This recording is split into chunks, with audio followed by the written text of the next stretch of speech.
ये राजनीतिक अस्तित्व के लिए इनकी लड़ाई बन चुकी है, तो इसमें कोई दो राय नहीं है। ये दोनों इकट्ठा है, दोनों इकट्ठा इसलिए आए हैं कि इनके पॉलिटिकल एग्जिस्टेंस के लिए।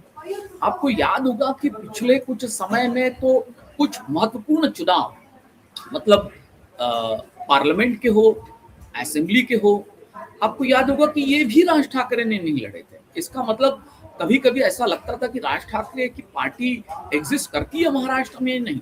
और कभी कभी वो ऐसी बात करते हैं कि महाराष्ट्र मुझे आगे बढ़ाना है, या फिर महाराष्ट्र स्तर की वो बातें करते हैं, कभी किसान की बात करते हैं, कभी फिर वो महाराष्ट्र के मराठी अस्मिता को उनमें जान डालने, उस मुद्दे को उनमें जान डालने की कोशिश करते हैं, अलग अलग लेकिन बिखराव। जैसे राहुल गांधी की लीडरशिप में आपने देखा होगा कि मुद्दों का भटकाव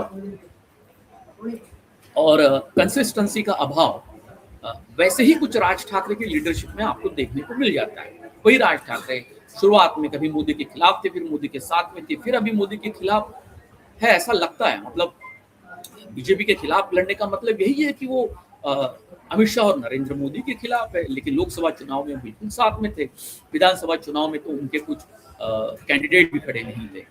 तो ये जो कंसिस्टेंसी का अभाव है राज ठाकरे की लीडरशिप में, लेकिन फिर भी आपने देखा होगा कि राज ठाकरे जब कहते तो हेडलाइन बन जाती है, पर प्रांतियों के खिलाफ जब आग उगलने लगते हैं तो फिर वो नेशनल न्यूज हो जाती है। और राज ठाकरे का अपना एक राजनीति में महत्व है।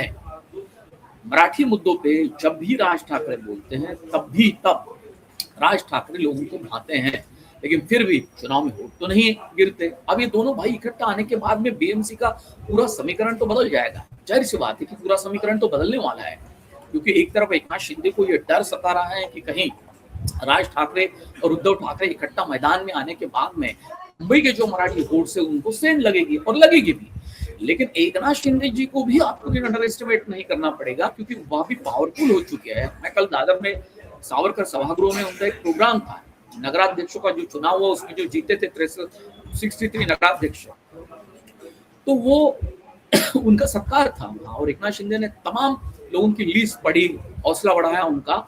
और ये जगह सावरकर वही है जहाँ शिवसेना का जोर है, राज ठाकरे की ताकत भी वही है, और उन्हीं के गढ़ में जाके उन्होंने ये प्रोग्राम को आयोजित किया था, ये बताने के लिए कि बीएमसी चुनाव में भी हम ताकत के साथ में लड़ रहे हैं।